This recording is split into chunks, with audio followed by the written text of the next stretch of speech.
Somos una cátedra de la Facultad de Arquitectura de la Universidad de Buenos Aires. Una cátedra universitaria es un lugar en donde un grupo de profesores como nosotros entra en contacto con estudiantes de una carrera. La tarea que tenemos en la Facultad de Arquitectura es enseñar morfología a los estudiantes que quieren ser arquitectos. Morfología quiere decir estudio de la forma. Lo que estudiamos y enseñamos en morfología a los arquitectos es la forma de la arquitectura. Es fácil decirlo, pero el tema es bastante complejo. Tenemos la obligación de pensar y entender con los estudiantes la geometría de los edificios y la geometría de las ciudades. Necesitamos entender la geometría de las ciudades para poder construir en ellas, mantenerlas o modificarlas. Uno podría pensar que la forma de la ciudad es la suma de la forma de los edificios, pero no es tan simple. La forma de la ciudad es muy difícil de interpretar.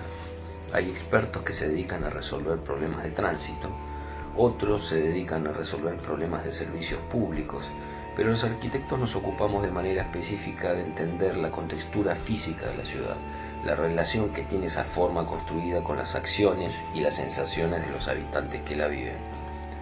El truco más importante que tenemos los arquitectos para comprender la forma de la ciudad es observarla y representarla. Esto quiere decir recrearla, aunque sea por partes, a través de dibujos, maquetas, fotografías, videos o animaciones. Cada sistema de representación aporta una nueva mirada sobre la forma de la ciudad y la suma de todas esas miradas se acerca mejor a la comprensión de un objeto tan escurridizo. Durante el tiempo en el que estamos en la facultad con los estudiantes, representamos una y mil veces la ciudad de distintas maneras para poder ejercitarnos en comprenderla. A lo largo de la historia, gran cantidad de técnicos y artistas representaron las ciudades, y eso nos ofrece un catálogo de maneras de representarla que nos puede servir hoy en día. Podríamos enumerar representaciones fantasiosas y realistas, de ciudades existentes y de ciudades imaginarias, o representaciones también de ciudades que ya no existen. Cerca del año 1750, un artista italiano llamado Canaletto pintaba este tipo de cuadros. Canaletto era hijo de un escenógrafo, pero él no iba a dedicarse al teatro como su padre. Canaletto se concentró en pintar en cuadros la escenografía natural de las ciudades. Su obsesión era representar ciudades de modo casi fotográfico, cuando la fotografía todavía no existía. Para no fallar en su método de perspectiva, se ayudaba con un sistema parecido a la cámara fotográfica, pero mucho más aparatoso. La cámara oscura. La cámara oscura es una caja ciega con un orificio por donde se dejan entrar los rayos de luz. Sobre la pared opuesta al orificio de entrada se forma naturalmente una imagen invertida de lo que se podría ver afuera. Canaletto se cubría con telas oscuras y podía obtener esa imagen de dentro de la caja mediante espejos para luego copiarla a mano. Esta imagen que estamos viendo ahora es una parte de un dibujo en planta de la ciudad de Roma, realizado por otro italiano llamado Juan Bautista Noli, también cerca del año 1750. Noli dedicó 12 años de su vida a medir y representar el Gran Plano de Roma, uno de los planos más reveladores y más impresionantes de todos los tiempos. Este plano puede ser considerado como un instrumento técnico para la comprensión de la ciudad, pero también como una obra de arte. Es el dibujo en planta más exacto de Roma desde la antigüedad y representa la ciudad en su momento barroco.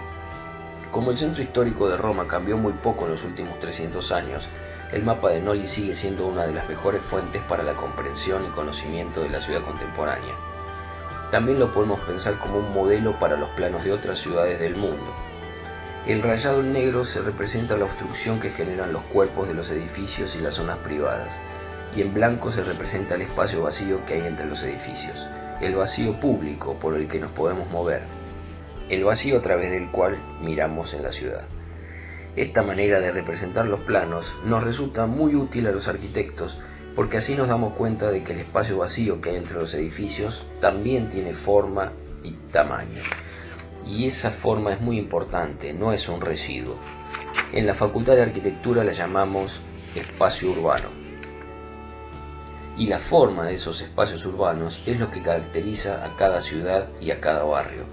Nos sentimos a gusto en los espacios urbanos que funcionan bien y generan buenas sensaciones, y nos sentimos incómodos en otros espacios urbanos que nos parecen desproporcionados o sin forma. Los arquitectos tratamos de entender cuándo y por qué nos sucede eso, para tratar de mejorarlo en el futuro. Algunos ya se habrán dado cuenta de que cerca de 1750, mientras Noli andaba por la ciudad de Roma midiendo y dibujando el plano más grande de la historia, Canaletto andaba arrastrando su cámara oscura para encontrar los mejores puntos de vista que dieran lugar a sus cuadros. No sabemos si los dos alguna vez se chocaron, pero podemos ver y comparar sus representaciones del mismo lugar de la ciudad. Esta es una foto aérea de la Plaza Navona de Roma, tal como está hoy. Ahí pueden ver la misma plaza representada por Noli en planta, hace casi 300 años. Recuerden que el blanco es el vacío público por donde se puede circular. Ahora vemos una foto actual de la plaza, pero desde el piso, y un cuadro de Canaletto en perspectiva. Como ven, la pintura de Canaletto se parece mucho a una foto, pero en este caso estaría tomado desde una planta alta. Debe haber pedido permiso para instalarse a trabajar allí, y quién sabe si alguno de los personajes que aparecen retratados en la plaza no es el mismo Noli tomando medidas. A principios del siglo XX, un artista argentino que nació en Buenos Aires y estudió en Italia hizo estos cuadros que representan la Buenos Aires en crecimiento que se encontró al volver de sus estudios. El nombre del pintor era Pío Colivadino, y a pesar de que en ese tiempo ya existían las fotografías en blanco y negro, él se esmeraba para que sus representaciones artísticas dieran testimonio a color de la metamorfosis que sufría la ciudad. Como las máquinas fotográficas en ese tiempo lograban imágenes de perspectivas muy precisas, Colivadino y otros pintores de ese momento se olvidaban del realismo extremo y resaltaban en sus pinturas el valor estético de cada una de sus pinceladas. Al mismo tiempo, fotógrafos profesionales se encargaban también de representar la forma de la ciudad en fotografías en blanco y negro. El más famoso de Buenos Aires fue quizás Horacio Coppola. Tanto en las pinturas de Colivadino como en las fotografías de Coppola podemos ver una fascinación por la ciudad de Buenos Aires en crecimiento. Muchas de las imágenes que están concebidas desde grandes alturas, lo que para Buenos Aires de aquella época era una gran novedad. Ustedes y nosotros vamos a salir a retratar nuestro barrio y nuestro espacio urbano a través de fotografías. Para eso queremos que tengamos presente que el espacio urbano es la forma del vacío que separa los edificios. El espacio urbano está conformado por calles, pasajes, cruces de calles, plazas, plazoletas, a lo que los frentes de los edificios les proponen sus fachadas, con sus fachadas, límites y proporciones. Pretendemos que nuestras fotografías logren captar la forma de ese espacio urbano de nuestro barrio y poder documentar algunas de las características que le dan identidad al ambiente que vivimos en nuestro tiempo. Así como Coppola y Colivadino representaron con éxito la Buenos Aires que crecía de principios del siglo pasado, tendríamos que captar y dejar documentado en nuestras fotos la identidad y lo típico de nuestro barrio tal como lo vivimos hoy. Les dejamos este enorme desafío para resolver. En principio se nos ocurren tres grandes modos de tomar fotografías del espacio urbano, tomando en cuenta la angulación de la cámara. Uno es manteniendo el eje óptico de la cámara paralelo al plano horizontal del piso, si es que el piso es horizontal, como muestra la figura. En este caso, las líneas de la perspectiva se juntarán a media altura de nuestra foto. A esta angulación de cámara la llamamos angulación normal. Aquí tenemos una fotografía de Coppola que responde a este tipo de angulación. Un segundo modo sería apuntando el eje óptico hacia abajo, como muestra esta segunda figura. En ese caso las líneas de la perspectiva van a fugar en su mayoría hacia arriba y veremos más piso y zonas peatonales que cielo. A este tipo de angulación la llamamos picada. Un ejemplo de este tipo de angulación es esta segunda fotografía de Coppola. Por último, si apuntamos al eje óptico hacia arriba, las líneas horizontales del espacio fugarán más hacia abajo y veremos más cielo que piso. A este tipo de angulación la llamamos contrapicada.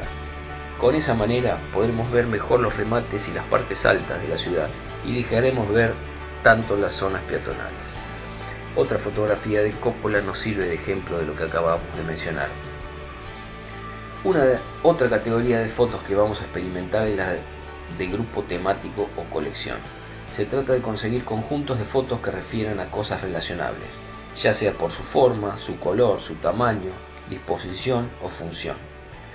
Otra categoría que exploraremos es la de secuencia. Como el espacio urbano se percibe secuencialmente cuando lo vamos recorriendo, nos interesa también retratar la ciudad también con ese modo y entender lo que va sucediendo a medida que avanzamos en nuestra percepción. Por esa característica temporal, las secuencias tienen la capacidad de generar expectativas y sorpresas. Una secuencia es un grupo de fotos que se relacionan progresivamente en el tiempo. Finalmente nos interesaremos en retratar el espacio urbano en dos últimas modalidades, la del detalle y la totalidad. Esto implica adoptar dos estrategias opuestas a nivel fotográfico, la de acercarnos al máximo a las cosas hasta que queden recortadas de su escenario, o la de alejarnos y presentar el escenario de la manera más completa posible. El objetivo final de nuestro desafío fotográfico es doble. Primero, que nuestras fotos sean una representación confiable del espacio urbano y de la particularidad del barrio que estamos fotografiando, para que puedan ayudarnos en la difícil tarea de comprenderlo. Y segundo, que puedan tener esa dosis de impacto emocional y belleza que las acerque a lo que entendemos como obra de arte. Fin.